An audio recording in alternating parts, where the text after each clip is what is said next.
오늘 우리에게 주시는 하나님의 말씀은 민수기 20장 10절에서 11절 말씀입니다. 모세와 아론이 회중을 그 반석 앞에 모으고 모세가 그들에게 이르되 반역한 너희여 들으라. 우리가 너희를 위하여 이 반석에서 물을 내랴 하고 모세가 그의 손을 들어 그의 지팡이로 반석을 2번 치니 물이 많이 솟아나오므로 회중과 그들의 짐승이 마시니라. 아멘. 지난 시간에 하와이 산불 얘기를 잠깐 했는데, 미국에서 일어난 산불 가운데 100년 만에 최악의 산불이다 이렇게 보도를 하더라고요. 그 하와이에서 일어난 이 산불에 많은 뒷이야기가 있는데, 그 중에 주목받고 있는 한 집이 있습니다. 빨간 지붕의 집이라고 들어보셨습니까? 그 엄청난 화마에도 혼자 살아남은 집입니다. 어떻게 저 화마에 저 집만 불타지 않고 살아남을 수 있었을까?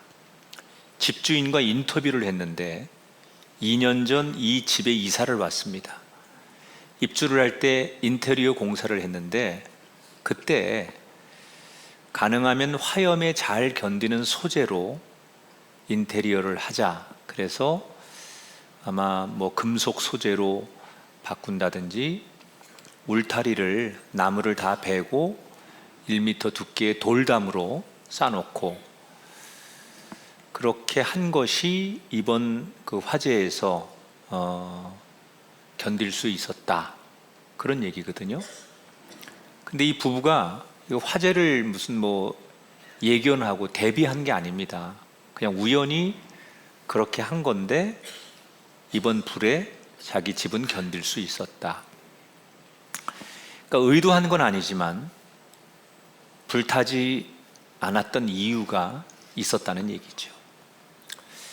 여러분, 이런 얘기 들어보셨습니까? 상황이 인생을 결정한다. 이 말이 틀린 건 아니지만 너무 이 말을 절대로 신뢰해서도 안 됩니다.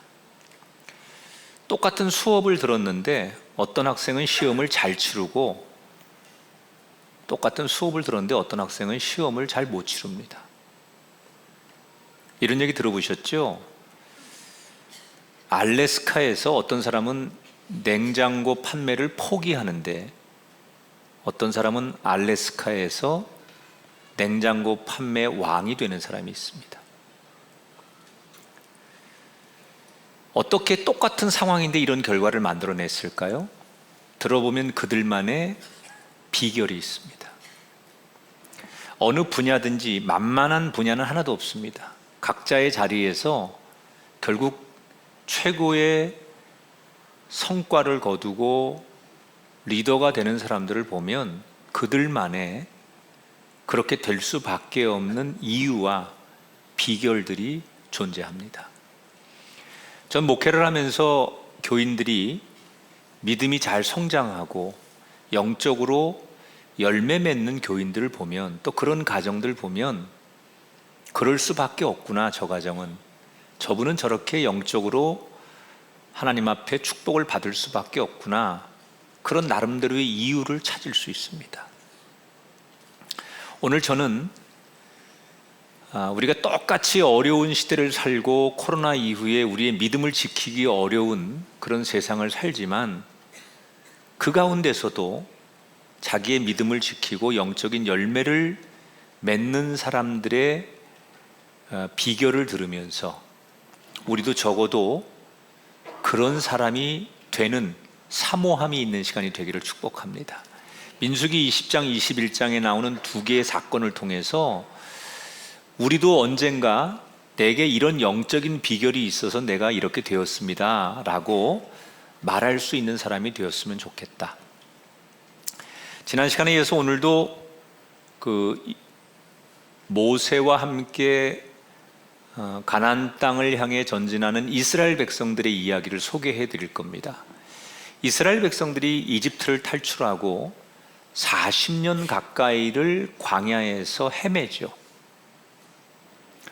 그리고 40년이 되는 마지막 해에 정확히 38년 좀 지나서인데 그들이 가데스 바네아라는 곳에 도착을 합니다.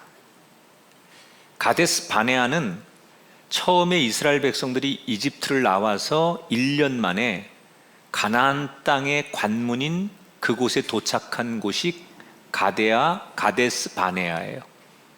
그런데 40년 동안 그 광야를 계속 돌고 돌아가지고 다시 가데스 바네아를 온 거죠. 왜냐하면 여기를 지나야 가나안 땅을 들어가요. 그래서 가데스 바네아는 지난 시간에 가나안 땅을 가는 관문이라고 그랬습니다.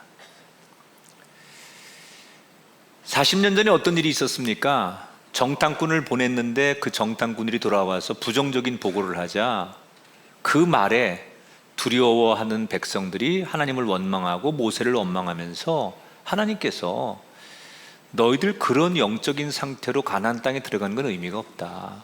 그 땅을 너희들이 차지한다고 한들 너희들이 그 땅에서 하나님의 뜻을 이룰 수 없으니까 그 땅이 중요한 것이 아니라 그 땅에서 살아갈 너희들의 마음이 준비되었는가를 훈련해야 된다. 그래서 40년을 연장하는 거잖아요. 그래서 정말 어렵게 고생해서 40년 만에 다시 가데스 바네아에 와 있는 거예요. 모세를 비롯해서 이스라엘 백성들이 이런 생각하죠. 40년 전처럼 실수하지 말자. 두 번 다시 이런 기회를 놓치지 말자. 그리고 굳게 다짐을 하는 거예요. 바로 그런 순간에 모세에게 슬픈 소식 하나가 들려와요. 자기의 누나 미리암이 숨을 거두었다는 이야기예요. 이 누나 미리암은 모세에게는 단순한 누나가 아니에요. 때로는 엄마 같기도 하고 오랜 세월 동안 자기에게는 동역자예요. 어릴 때 갈대 상자의 나일강에 떠내려갈 때 그 어린 누나가 동생을 포기하지 않고 눈물을 훔치며 그 갈대 상자를 쫓아가면서 결국 엄마와 연결을 해준 그 누나. 그래서 나이 차이는 많이 나지 않지만 정말 모세에게는 엄마 같은 존재. 그리고 이 광야 생활 속에서 늘 옆에서 자기에게 든든한 동역자로서 역할을 감당했던 너무 소중한 그 누나가 죽었다는 거예요. 너무 큰 충격을 받죠, 모세가. 그래서 정말 슬픔을 억누르며 성대의 장례를 치르고 이스라엘 백성들에게 애도 기간을 선포해요. 그리고 그 애도 기간이 끝난 뒤에 끝나자마자 곧바로 오늘 성경의 첫 번째 사건이 등장해요. 그게 바로 그 가데스 바네아에서 한 40일 정도를 머무는데 그때 백성들이 마실 물이 똑 떨어지는 거예요. 오랜 가뭄에 물을 구할 수가 없게 됩니다. 그래서 짜증이 나고 화가 난 이스라엘 백성들이 물을 구하지 못하니까 문제 제기를 하는데 그 문제 제기 속에 하면 안 되는 말, 소위 선을 넘는 말들을 해요. 우선 모세에게 찾아가서 뭐라고 얘기합니까? 아니, 당신은 40년 전이나 지금이나 가장 기본적인 문제 하나 해결하지 못하냐? 달라진 게 아무것도 없다. 40년 전에도 우리가 물이 없어서 여기서 이 광야에서 난리를 쳤는데 한 40년을 지난 지금도 여전히 이것 하나 해결하지 못하니 당신을 우리가 어떻게 더 이상 믿겠느냐? 당신 도대체 무슨 생각이냐? 그리고 모세에게 항의를 합니다.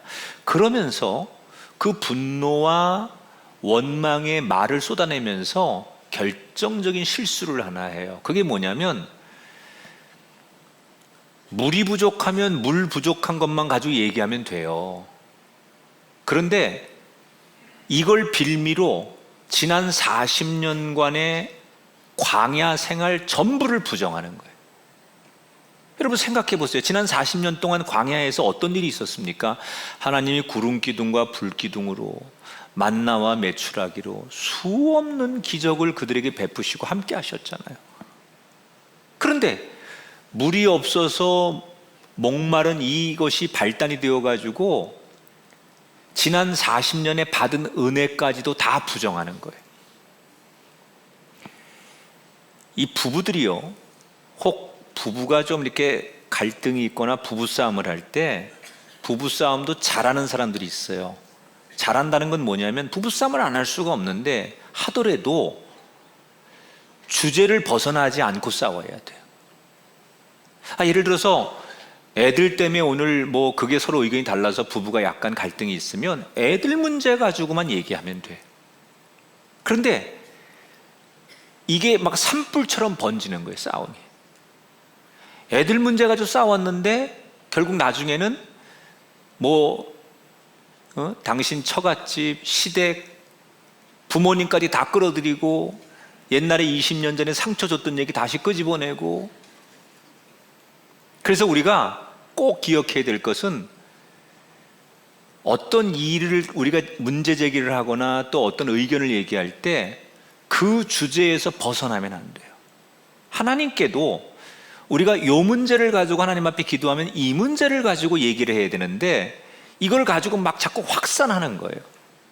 그러니까 지금 이스라엘 백성들이 물이 없는 것 가지고 어떻게 하면 좋겠냐, 물을 어떻게 구할 수 있느냐, 이렇게 항의하는 건 정당한 건데 지난 40년간의 광야 생활을 부정하니까 그건 하나님을 부정하는 일과 똑같잖아요. 그러니까 기가 막히잖아요. 그러니까 모세와 아론이 하나님 앞에 기도해요. 하나님 어떡하지요? 그때 하나님께서 아주 구체적으로 모세에게 말씀을 하시는데, 너 지팡이를 들고 나와라. 그리고 백성들 다 모아서 내가 스라고 하는 큰 바위 앞에 서라. 그리고 그 바위에게 내 이름으로 명령하면 거기서 물이 나오게 할 것이다. 그리고 그 물을 백성들과 가축에게 먹여라. 이렇게 아주 구체적으로 하나님이 얘기를 하세요. 그런데 모세가 이미 백성들에게 화가 나 있어요. 자기를 부정하고 선을 넘는 얘기를 하니까 모세도 감정이 상해 있는 거예요. 사람은 내 마음이 편치 않으면 상대의 이야기가 들어오지 않잖아요. 그러니까 모세가 자기 마음이 편치 않고 화가 나 있으니까 하나님이 굉장히 구체적인 얘기를 하셨는데 그 이야기를 대충대충 듣는 거예요. 그래서 백성들을 모아놓고 지팡이를 가지고 바위 앞에서 물을 내는데 어떤 일을 하느냐, 바위에게 명령을 해야 되는데 백성들에게 명령을 하는 거예요. 자, 볼까요? 10절 말씀 보세요. 뭐라고 모세가 얘기하느냐? 백성들 앞에서 반역한 너희여 들으라. 우리가 너희를 위하여 이 반석에서 물을 내랴. 자, 여러분 보세요. 이 글로만 읽어도 모세가 지금 얼마나 감정적으로 화가 나 있는지 보여요, 안 보여요? 보인다고 하세요. 그죠? 글로만 읽어도 모세가 진짜 얼마나 화가 났는지 딱 보이잖아요. 그러니까 저는 이 모세의 마음이 이해가 돼요. 아니, 지난 40년 동안 하나님과 백성들 사이에서 모세는 정말 애를 많이 썼거든요. 황당한 일도 다 감당했거든요. 그러니 모세 입장에서는 그 백성들에게 좀 그런 화를 낼 만해요. 그런 자격이 있어요. 근데 하나님이 이 대목에서 모세를 이해를 안 하세요. 모세에게 문제가 있다는 거예요. 무슨 문제가 있느냐? 두 가지 문제가 있는데, 백성들에게 화를 냈다. 하나님은 공의의 하나님이기도 하고 사랑의 하나님이기도 한데 이 둘을 합치면 사랑의 하나님이죠. 공의도, 하나님의 공의도 사랑이 베이직으로 깔려 있는 공이지 사랑이 없는 공의는 아니에요. 그러니까 지금 짜증을 내고 원망하는 백성들에게 하나님은 본질적으로 사랑의 하나님을 드러내는 거예요.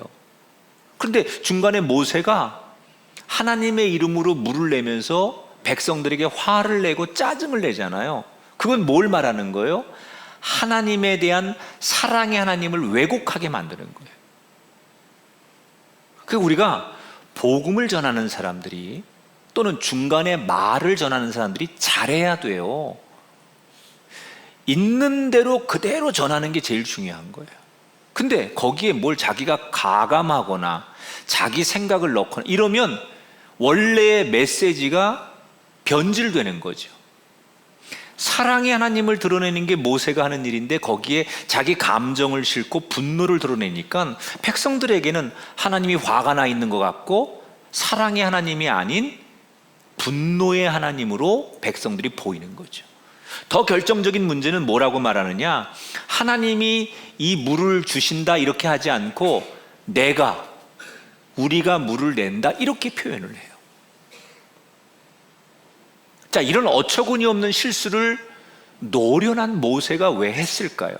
그것은 그 마음에 분노의 지배를 당했기 때문에 그래요. 저는 이렇게 생각합니다. 분노라는 거, 원망이라는 거, 또는 때로는 슬픔이라는 감정은 여러분 안에 있는 여러분의 거예요. 그런데 어떤 사람은 내 안에 있는 거니까 내가 얘를 잘 통제하는 사람이 있어요.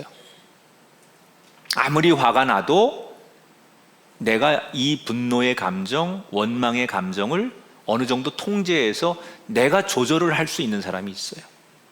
근데 반대로요, 완전히 100% 내 안에 있는 감정에 속수무책으로 끌려다니는 사람이 있어요.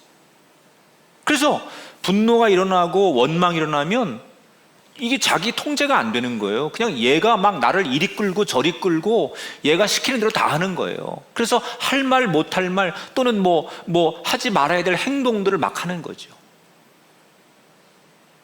가끔 이렇게 유튜브 같은 거 보면 운전하는 사람 가운데 그 별것도 아닌 사소한 운전자끼리의 다툼으로 인해서 막 분노를 어떻게 하지 못해서 뭐 흉기를 꺼내서 상대방을 위협하기도 하고 차를 부시기도 하고, 그 사람들은 뭐예요? 그런 자기 안에 있는 분노라는 감정에 완전히 포로가 되는 거죠. 끌려다니는 거예요. 여러분 잘 생각해 보세요. 여러분이 주인이에요. 여러분 안에 있는 거니까 여러분이 결정하고 여러분이 통제하고 여러분이 명령하는 거예요. 즉 모세도 그 분노의 감정에 지배를 당했기 때문에 하면 안 되는 말과 행동을 하게 되는 거예요. 이게 별것 아닌 것 같은데 하나님 앞에는 굉장히 큰 문제로 보였나 봐요. 그래서 모세에게 책임을 묻습니다. 하나님 말씀대로 그대로 행하지 않은 그 행위에 대해서 하나님께서 어떤 책임을 묻습니까? 모세 그리고 아론, 너희들은 여기까지야. 가나안 땅에 들어가는 것은 안 돼. 이렇게 결정하는 거죠. 사실 성경을 읽는 일반 독자들은 이 구절에 조금 마음이 불편할 거예요. 왜냐하면 모세 입장에서 생각해 보면 모세는 너무나 억울하잖아요. 지난 40년 동안 희생하고 고생하고 정말 성실하게 자기의 책임을 다했는데, 그래서 모세도 사실은 상처를 많이 받았거든요. 그리고 지금 아까 말한 대로 가족을 잃었잖아요. 그러니까 충분히 모세도 얼마나 지쳐있고 힘들까에 대해서 우리가 인간적으로 이해가 됩니다.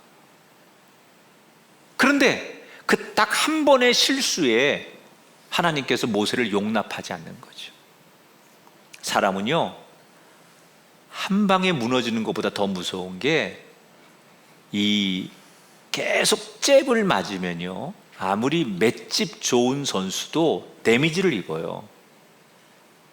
이게 한 방에 무너지는 것도 무섭지만 계속 소나기처럼 이슬비처럼 이렇게 툭툭 건드는 그런 것들에 대해서 데미지를 오랫동안 입다가 어느 날 팍 쓰러지는 게 무서운 거거든요. 모세는 지난 40년 동안 사실 계속 그런 아픔과 상처에 잽을 맞거든요.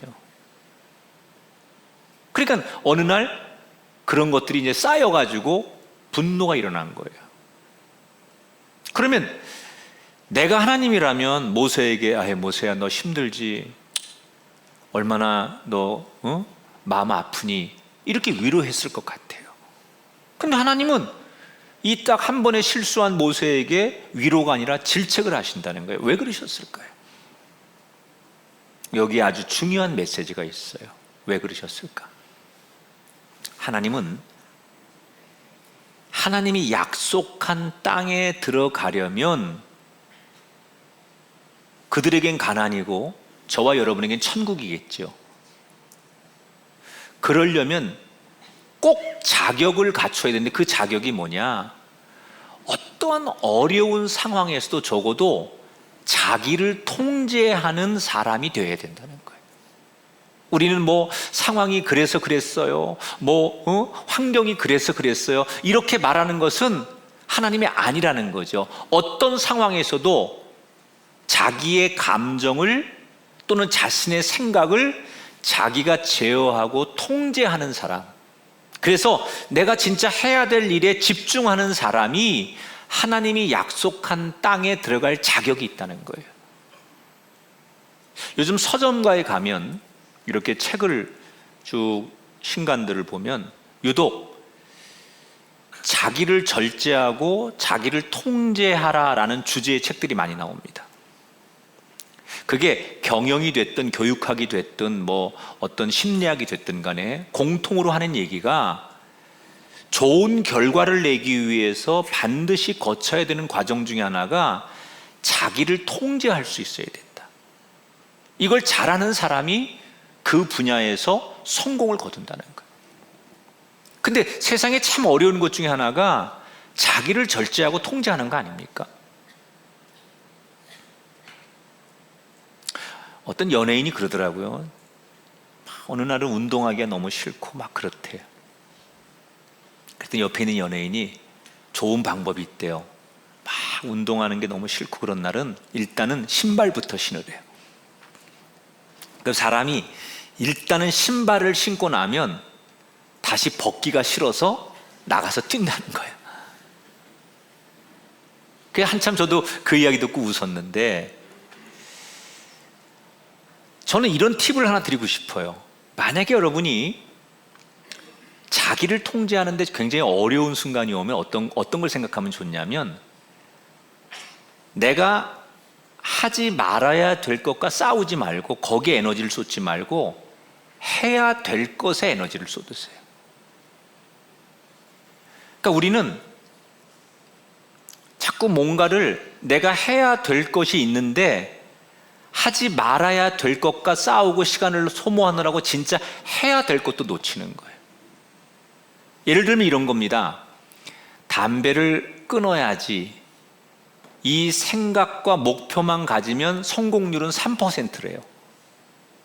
그런데 담배를 끊어야지를 넘어서 내가 담배를 끊기 위해서 운동을 하든지 아니면 금연 보조제를 사용하든지 그러면 최소한 성공률이 25%로 올라간대요.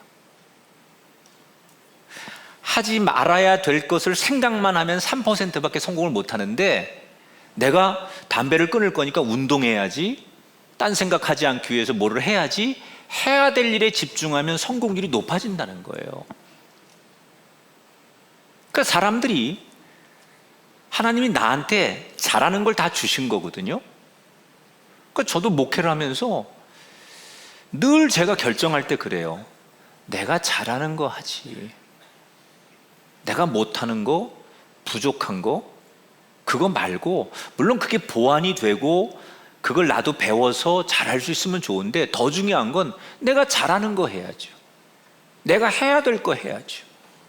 근데 우리는 좀 힘들고 어려우면 내가 하지 말아야 될 것과 싸우느라고 진짜 내가 해야 될 것을 놓친다는 거예요. 오늘 여러분이 해야 될 게 뭡니까? 우리가 예수를 믿어도요, 힘들 때가 있고 슬럼프가 옵니다. 신앙도. 그래서 막 우리가 영적으로 힘들 때, 그때는 뭐에 집중하면 되냐면 내가 할 것만 하세요. 할 것만. 뭐 어떤 사람과의 관계로 어렵고 또 때로 교회에서 내 생각과 뭐 달라서 어렵고 뭐 이런 세상적인 기준에서 신앙생활하기 어려울 때, 그런 갈등이 느껴질 때는 다 내려놓고 내가 해야 될 것에만 집중하는 거예요. 제가 이번 주에 어떤 분으로부터 SNS에 뭐 글 하나 상담을 받았는데, 자기는 서울의 한 뭐 중형교회 정도 되는 크기의 교회를 다니는 40대 집사님이래요. 그런데 요즘 교회만 가면 자기는 너무 짜증이 난다는 거예요. 이유는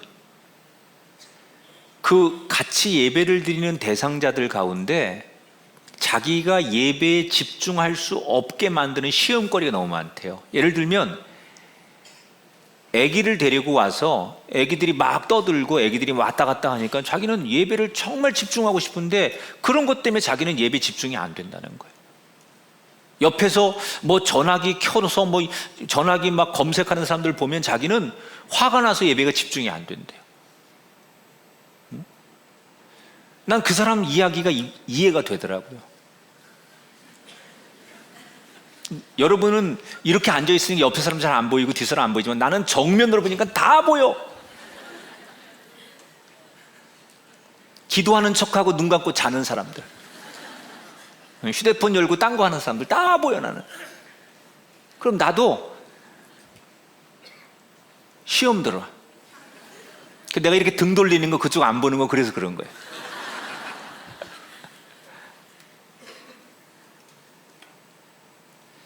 그래서 나는 근데 그분이 글에 이런 표현도 했어요.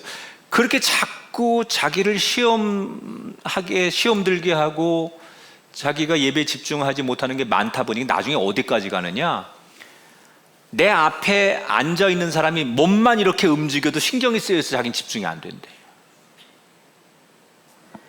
그러니까 이게 너무 예민한 거죠. 이제 이 사람 마음도 이해는 되지만 그 정도까지 가면 너무 예민한 거죠. 제가 그분의 교회가 어떤 교회인지 또 그분이 뭐 영적인 그 스토리가 어떤 건지 모르니까 이렇게 글을 하나 남겨줬어요. 집사님, 그럴 수 있어요. 저 같으면 정말 내가 예배를 드릴 때 은혜 받기 위해서 한 가지를 할 것 같아요. 설교를 메모해 보세요. 찬송가 가사가 띄어지면 화면에 그 가사만 보세요. 여러분, 목사님의 설교를 계속 메모하면요 집중력이 10배는 높아집니다. 일단은 쓰면 안 졸아요. 그리고 쓰기 위해서 들려야 되기 때문에 무슨 얘기인지 계속 2번, 3번 머릿속에 돌리거든요. 그러니까 쓴다는 것은 이게 다른 거 신경 쓸 여지가 없어요. 옆에서 졸든 뭐 하든 뭐 이거 받아 적기도 힘든데, 그래서 이 집중력이 생깁니다. 그래서 예배에 몰입감이 생겨요. 찬양을 하면 이 앞에 저 가사를 보면서 저 가사가 저런 거구나 이렇게 깊이 들어가면요 앞에서 누가 뭘 해도 그 가사 속에 하나님과 나와의 예배 속에 충만한 은혜가 있어요. 집사님, 한번 그렇게 해야 될 것에 집중해 보세요 라고 제가 글을 남겼어요. 어떻게 하시는지는 모르겠어요. 혹시 이 자리에 요즘 내 마음이 흔들리는 분이 계십니까? 또 예전처럼 은혜가 안 되고 교회 나와서 집중이 안 되고 하나님 앞에 내 삶이 집중이 안 되는 분이 계십니까? 그런 환경 또 감정 이런 것에 지배당하지 마시고 혹 안 되는 것하고 싸우지 마시고 내가 해야 될 일에 집중하십시오. 만약에 봉사를 해야 되는데 이것도 은혜가 안 되고 저것도 안 되면 그때는 예배만 드리셔야죠. 성경에 여러분 마리아 마르다 자매가, 한 사람은 언니는 가서 음식 준비하고 동생은 예수님 밑에서 말씀 들으려고 하잖아요. 근데 언니가 내 동생 이렇게 나는 열심히 주님 접대하려고 준비하는데 철없이 이렇게 턱 밑에 앉아 말씀만 들으니까 뭐라고 해주세요 이렇게 얘기하잖아요. 근데 예수님이 놔둬라 그러잖아요. 그 무슨 의미예요?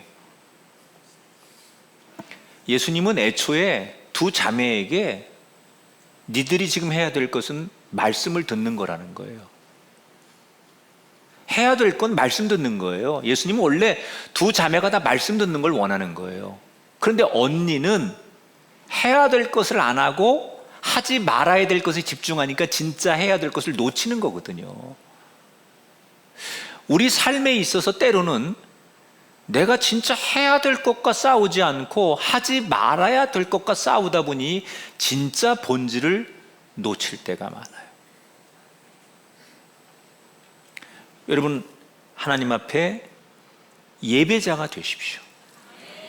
하나님 앞에 정말 딱 그 한 사람의 예배자 되는, 그 하나님 앞에 내가 정말 진심으로 기도하는 기도의 사람이 되십시오. 그럼 분명히 해야 될 것에 여러분의 삶을 들이면 열매가 있고 여러분 삶에 하나님의 은혜가 여러분을 도우실 줄 믿습니다. 사람은요, 포기하려고 하는 순간 자동적으로 내 머릿속에 핑곗거리를 찾게 되고요, 내가 할 수 있다고 생각하는 순간에 방법을 찾게 돼 있어요.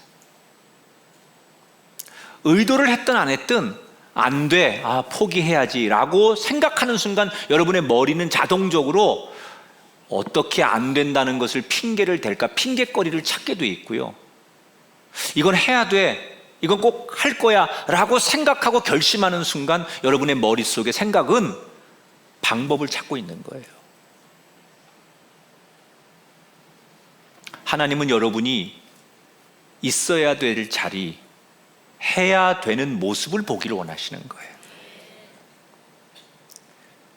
우리가 여러분 무슨 세상에 나가서 정치도 바꾸고 우리가 세상의 교육도 바꾸고 뭐 세상의 썩은 물을 우리가 다 바꾼다고 생각하십니까? 내가 있어야 될 자리, 내가 해야 될 거, 나에게 주어진 일을 감당하기를 원하시고 그 모습을 보기를 원하신 하나님 앞에 여러분 작은 촛불이 되시고 작은 빛이 되시기를 주 이름으로 축원합니다.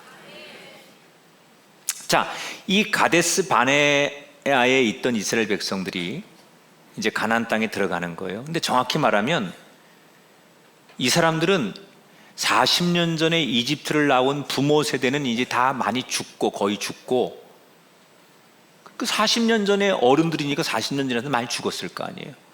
그리고 정확히 말하면 그 자식들 2세대가 가나안 땅을 들어가는 거예요. 그런데 지금 모세와 함께 이 가나안 땅에 들어가는 2세대들이 가나안을 가려면 그 에돔이라는 나라를 거쳐 들어가야 돼요. 그 에돔 안에는 당시에 무역 상인들이 다니는 큰 그 대로가 있습니다. 그걸 그들은 왕의 대로라고 불렀대요. 그러니까 보통 사람들이 그 길을 통해서 가나안으로 가고 그 길을 통해서 이쪽 광야길로도 나오고 그러는데, 이게 이제 에돔이란 나라니까 모세는 그 길로 가야 되겠다고 생각하고 에돔 왕에게 2번 편지를 보내요. 우리는 이렇게 해서 이집트를 나온 하나님의 사람들이고 우리가 이 길을 갈 테니 이 길을 좀 내어달라. 그냥 우리는 지나가기만 할 테니 우리를 허락해달라 그래요. 그런데 에돔 왕의 입장에서는 이게 안 되는 거예요.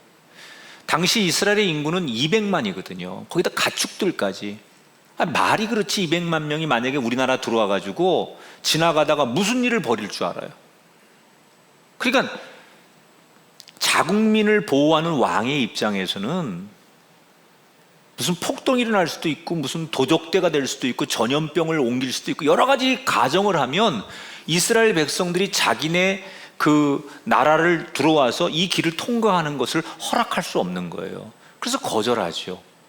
만약에 허락을 안 했는데 들어오면 군사 작전에 돌입하겠다고 에돔 왕이 경계를 하니까 결국 이스라엘 백성들이 그 뻔히 보이는 왕의 대로를 지나가지 못하고 다시 저 홍해 바다 밑쪽으로 내려가서 한참을 돌아가는 우회길을 선택해요.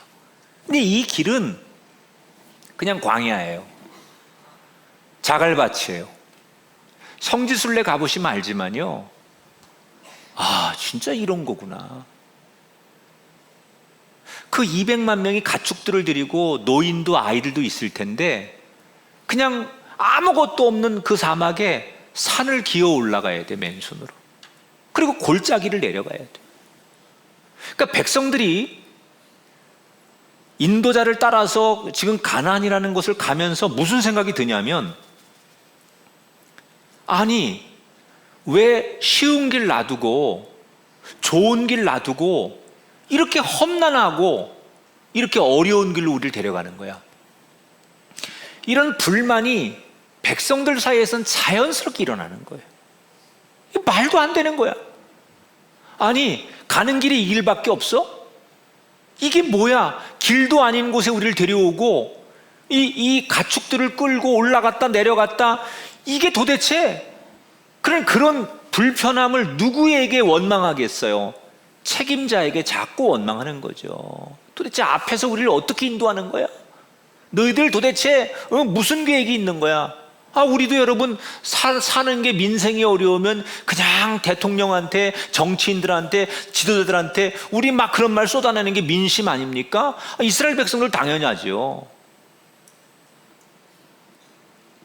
그런데 그들이 그 불평이 이제 극에 달해요. 더 이상 모세에게 얘기해봤자 안 될 것 같으니까 아예 이번에는 백성들이 하나님을 겨냥합니다. 하나님, 더 이상 필요 없습니다. 이제 광야 생활 우리 지긋지긋합니다. 만나도 이제 지긋지긋합니다. 도대체 하나님, 당신 왜 우리를 여기 데리고 나오신 겁니까? 그리고 이 불만이 걷잡을 수 없이 이스라엘 백성들이 집단적으로 하나님 앞에, 그런 불만이 하나님 앞에 막 가는 거예요.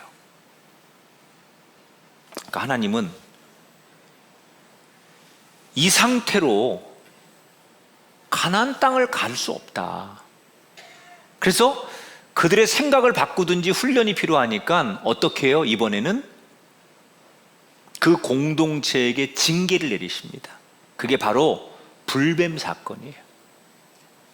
하나님을 겨냥하고 하나님께 집단으로 원망하는 이스라엘 백성들에게 하나님께서 그들을 건강한 영적인 상태로 만들기 위해서 고난의 채찍 징계를 내리시는데, 불뱀이라는 것은 우선 붉은 색을 띠는 뱀이에요.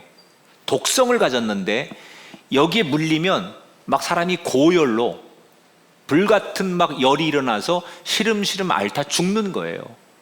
그런데 실제로 이스라엘 백성들에게 그 불뱀떼가 와가지고 사람을 물어가지고 매일같이 수없는 사람들이 죽어나가는 거예요. 이스라엘 백성들이 두려운 거죠. 이게 하나님의 징계라는 것을 그들이 깨닫게 돼요. 그래서 그들이 무서우니까 어떤 액션을 취하느냐, 21장 7절에 같이 한번 읽어봐요. 백성이 말하되 우리가 여호와와 당신을 향하여 원망함으로 범죄하였사오니 여호와께 기도하여 이 뱀들을 우리에게서 떠나게 하소서. 뭘 했다고요? 서둘러서 하나님 앞에 잘못을 인정하는 거예요. 근데 여러분, 이게 영적으로 성공하는 사람의 비결이에요. 당연한 것처럼 보이지만 이게 당연하지 않아요. 왜냐하면 40년 전에 하나님 앞에 원망했던 1세대들은 원망을 했는데 하나님 앞에 잘못을 인정하지 않아요, 끝끝내. 그런데 지금 2세대들은 하나님을 원망했다가 징계가 오니까 1세대와 다르게 뭘 하느냐, 하나님 앞에 자신들의 잘못을 인정해요. 이걸 뭐라고 하는 줄 알아요? 자기 잘못을 시인한다는 것은 대단한 용기가 필요한 거예요. 용기가. 사람이요, 내가 하나님 앞에 내 잘못을 인정하는 용기를 낸다는 것은 이게 쉬운 게 아니거든요. 내가 이렇게 잘못을 시인하면 날 어떻게 볼까? 또 내가 이 대가를 감당할 수 있을까? 이런 것 때문에 사람이 용기가 안 나는 거예요. 어떤 상대에게 사과를 한다? 잘못을 인정한다? 이것은 정말 용기 있는 사람이에요. 그러니까 백성들이 용기를 내어서 잘못했지만 하나님 앞에 잘못을 인정하고 회개하니까 하나님께서 1세대와 다르게 바로 그들을 용서하는 징표로 모세에게 큰 장대를 세워놓고 거기에 위에다가 놋뱀을 만들어서 달아놓고 그걸 바라보게 해요. 그 놋뱀을 바라본 모든 이는 결국 독성에서 아픔에서 낫는다. 그것이 오늘 본문의 이야기예요. 여러분, 한 가지 오해하면 안 되는 게 모세가 아까 지팡이를 가지고 반석을 쳤다고 해서 야, 어떤 목사님이 그런 지팡이 있대 가보자. 정말 한심한 거예요. 무슨 어디 가니까 그런 어떤 목사님이 놋뱀 같은 걸 그 위에 걸어놨는데 그거 보면 요염하대. 그러고 와서 거기 가서 기도하는 사람이 있으면 진짜 그 미친 사람이에요. 하나님은 그런 분이 아니에요. 지팡이의 능력이 있거나 놋뱀의 능력이 있는 게 아니에요. 그럼 놋뱀을 왜 달아서 보라고 하는 거냐? 순종을 원하시는 거예요. 하나님의 본질은 눈을 들어 위를 보고 하나님이 보라고 하는 것을 보는 순종을 원하시는 거지, 놋뱀의 효능, 놋뱀의 신비로움을 보는 게 아니에요. 근데 왜 자꾸 한국 교인들이 자꾸 그런 오랜 전통에서 그래서 자꾸 그런 것들을 추구하는 분들이 있어요. 무슨 신유라든지 은사, 여전히 그런 것들, 그건 전부 사이비들의 단골이에요. 그냥 하나님이 바라보라고 하는 것을 바라보는 위를 바라봄이라는 것은요, 현대인들에게 제일 힘든 거 위를 바라보는 거예요. 여러분, 우리 눈높이에서 살아가는데 좋은 게 얼마나 많은데요. 저는 최근에 좀 집에서 쉴 일이 있었는데 하루 종일 집에서 꼼짝도 안 했어요. 왠 줄 알아요? 넷플릭스를 틀었더니요, 우와, 그냥 밥 안 먹어도 너무 좋더라고. 쇼핑몰에 가면요, 위에서부터 저 지하에까지 먹을 게 천지고요, 쇼핑이 천지고요, 다 있으면, 거기 있으면 그냥 휴가를 거기서 지내도 되겠더라고요. 내 눈에 보이는 눈높이에 좋은 게 너무 많아요. 그게 세상이에요. 그런 사람들에게 위를 봐라, 눈을 들어 네가 보는 거, 익숙한 거, 좋아하는 거 보지 말고 위를 봐라. 그게 얼마나 힘든데요. 네 자식 보지 말고 위를 봐라. 그게 얼마나 힘든 건데요. 네가 좋아하는 사람들 보지 말고 나를 봐라. 그게 얼마나 그리스도인에게 힘든 건데요. 이게 믿음 없이는 할 수 없는 거예요. 그런데 이 놋뱀을 보라는 건 뭐예요? 우리에게 십자가에 달리신 예수 그리스도를 보라는 거 아니에요. 누구든지 예수 이름을 부르는 자는 구원을 얻으리라. 순종을 원하시는 거지, 우리에게. 그런 기본적인 그것을 바라보고자 하는 하나님 말씀에 네라고 순종하는 걸 원하시는 거예요. 전 우리 교인들에게 정말 이 순수한 믿음으로 여러분의 삶에 형통이 있게 되기를 축복합니다. 십자가에 달리신 우리의 구원자 되신 예수 그리스도를 보는 것, 그 예수 그리스도를 묵상하는 것, 그 예수 그리스도를 나의 구주로 시인하는 것, 그게 순종이에요. 이 십자가에 능력이 있는 게 아니고 그 하나님 말씀에 순종하는 거에 능력이 있는 거예요. 눈을 들어 주를 보라, 내 모든 영 주께 맡겨라. 슬플 때에 주님의 얼굴 보라. 사랑의 주님 안식 주리라. 괴로울 때 주님의 얼굴 보라. 평화의 주님 바라보아라. 세상에서 시달린 친구들아, 위로의 주님 바라보아라. 눈을 들어 주를 보라.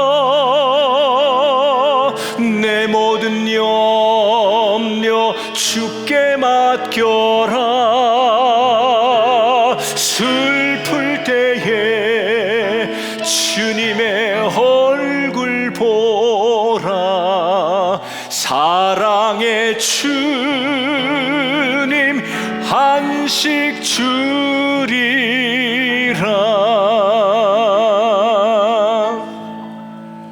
여러분의 고백이 되고 찬양이 되길 축복합니다.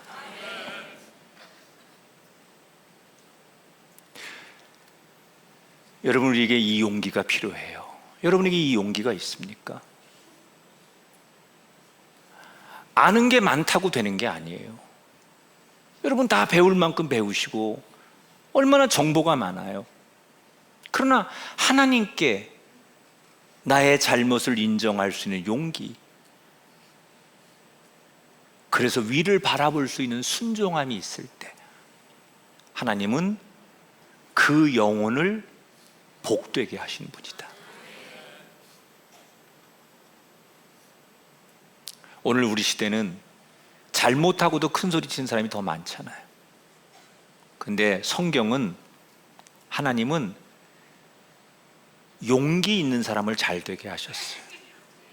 다윗도 베드로도 자신의 잘못을 하나님 앞에 인정하는 용기를 드러냈을 때, 당장은 그 인생이 어려울지 몰라도 결국은 하나님이 하나님의 방법으로 그들을 잘 되게 하셨어요. 반드시 여러분에게 이게 필요할 때가 와요. 하나님, 제가 부족합니다. 하나님, 제가 잘못했습니다. 그 영적인 용기를 낼 때 하나님이 여러분에게 길을 여셔서 잘못으로 잃은 것보다 더 많은 것을 얻게 하시고 회복하게 하실 줄 믿습니다. 저는 하나님께서 늘 그런 메시지를 저에게 제일 많이 주시는 것 같아요. 엄격함보다는 너그러운 하나님. 그래서 막 너 왜 이거 잘못했어? 너 왜 이거 안 해? 이렇게 막 쪼이는 하나님이 아니라 너그러운 하나님. 여러분, 우리가 살면서 제일 힘들면, 어느 날 막 사회생활 하다가 힘들면 엄마한테 가면 엄마가 오랜만에 내 얼굴만 보고도 밥 먹어, 그냥 자, 이렇게 말하잖아요. 그게 엄마야, 엄마. 너 이놈 자식이 뭐 하고 다니는 거야? 이렇게 안 하죠. 진짜 그 자식을 아는 엄마는 그 얼굴만 보고도, 눈동자만 보고도 말하지 않아요. 밥은 먹었어? 한 말 안 해. 자, 괜찮아, 자. 진짜 힘들어하는 아들에게 엄마는 그렇게 하는 게 엄마예요. 하나님이 그런 분이야. 괜찮아, 괜찮아. 여러분에게, 저에게 그렇게 말씀하신 좋으신 하나님이 계시잖아요. 힘들고 어려운 시대를 살아가는 건 우리가 다 알아요.